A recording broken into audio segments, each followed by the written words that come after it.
Assalamu alaikum, I'm Aisha and you're watching Samar News. Here are today's headlines. Donald Trump said Democratic representatives Ilhan, Omar and Rashida Tlaib should be sent back from where they came from after the two lawmakers protested during his State of the Union address. During Tuesday's speech, Omar and Tlaib shouted criticism as Trump defended his administration's immigration crackdown and enforcement actions. Both congresswomen, who were vocal critics of the president's policies, objected to his remarks on immigration.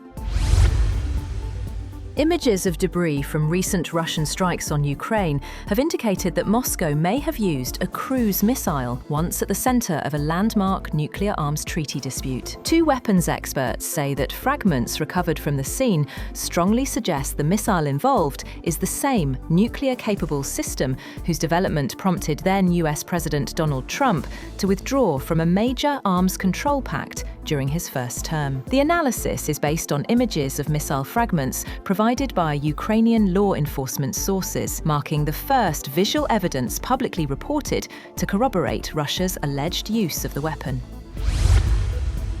French President Emmanuel Macron is set to outline an updated nuclear doctrine as European allies voice concerns over the reliability of the US nuclear umbrella under President Donald Trump. Macron is expected to rule out shared European control of France's nuclear arsenal, while clarifying what security guarantees Paris can extend to its partners. Although France and Britain are nuclear powers, most European nations continue to rely primarily on the United States as the cornerstone of transatlantic deterrence.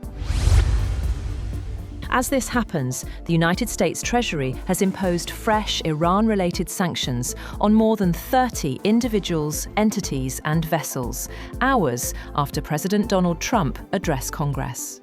The Treasury's Office of Foreign Assets Control said those targeted were involved in illicit Iranian oil sales and in supporting ballistic missile and advanced weapons production. On the other hand, Vice President J.D. Vance says President Trump still prefers a diplomatic solution with Iran. Speaking to a private news channel, Vance said Trump had been clear that Iran could not have a nuclear weapon, but added the president had other options if diplomacy failed. Meanwhile, Iran's President Masoud Pezeshkian says he sees a good chance of progress as Tehran heads into a third round of nuclear talks with the United States in Geneva. Iran's delegation, led by Foreign Minister Abbas Araghchi, is expected to meet US envoy Steve Witkoff and Jared Kushner. President Trump has said Tehran has about 10 to 15 days to reach a deal. The talks come as Washington boosts its military presence in the Middle East, with Iran warning it would strike US bases if attacked. Tehran says a deal is within reach if diplomacy is prioritized.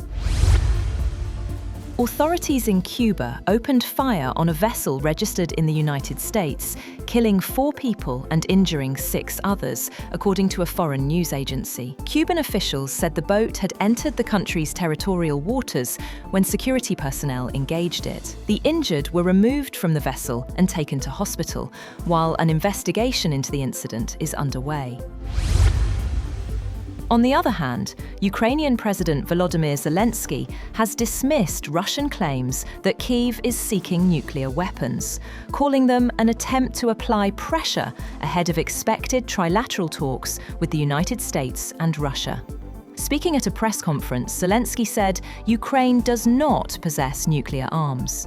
He also addressed damage to the Druzhba pipeline, saying repairs would take time. Earlier, Ukraine announced speeding up the installation of anti-drone nets over frontline roads, aiming to cover 4,000 kilometers by the end of the year. The development comes as Ukrainian negotiators are set to meet US officials on Thursday to discuss post-war reconstruction, including a prosperity package.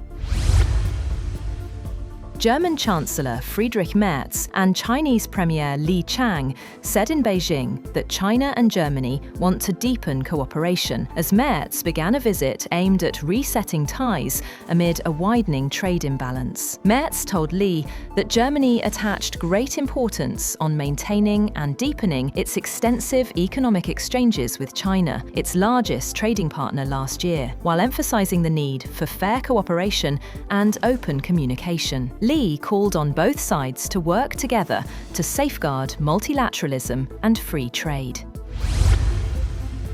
India's Prime Minister Narendra Modi has reached Israel for a 2-day visit that both countries have cast as a chance to deepen relations as regional concerns mount over the risk of military conflict between the United States and Iran. An Israeli government official said the visit would pave the way for new partnerships and collaborations across many fields. A foreign ministry official said bilateral ties were on the cusp of a significant upgrade. Former US Treasury Secretary Lawrence Henry Summers has resigned from his position at Harvard University after reports revealed his association with convicted sex offender Jeffrey Epstein. According to reports, Summers served as US Treasury Secretary from 1999 to 2001 and was president of Harvard University from 2001 to 2006. He also held the position of director of the US National Economic Council from 2009 to 2010. And former Sri Lanka captain Kumar Sangakkara expressed disappointment after the team's defeat to New Zealand cricket team on Wednesday, ending their campaign in the Men's T20 World Cup. There is a lot of hurt all round. The fans are devastated, disappointed, angry. The players are hurting badly too. I have been in similar dressing rooms. It is not easy, Sangakkara said. Meanwhile, Pakistan cricket team now face slim chances of reaching the semi-finals, depending on the outcome of the New Zealand versus England cricket team match. They must beat Sri Lanka by a significant margin to advance. That's all for now. For more updates, visit www.samar.tv. Thank you for watching Samar News.